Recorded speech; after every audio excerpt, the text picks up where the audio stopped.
Hello friends, welcome to our channel. In this video, we will learn the use of data validation. As we have the basic employee-related data, and we need to insert the department.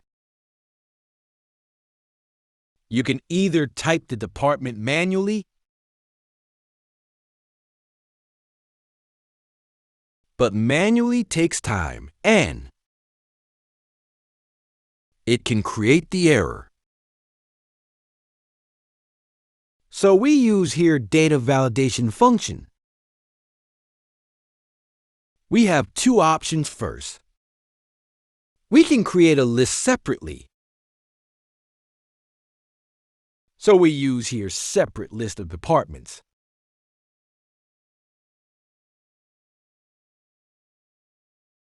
And then we select the department column. Go here in the Data tab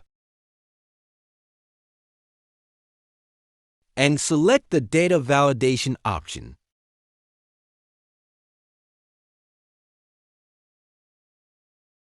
Now select here List option and select the list of departments.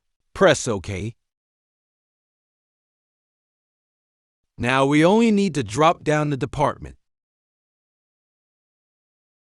It will automatically give the data. But if we remove the department from the list, so it will create impact as well. Now if I remove all the departments, so it will also remove from the list as well. So we use second method. Go here in the data validation. Clear the first data. Again, select the list. Type manually the total department or the list of departments.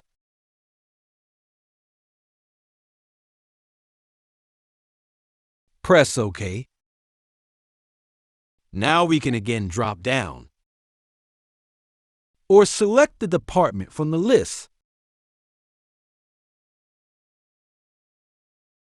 This is how we can use the data validation function to get the departments automatically.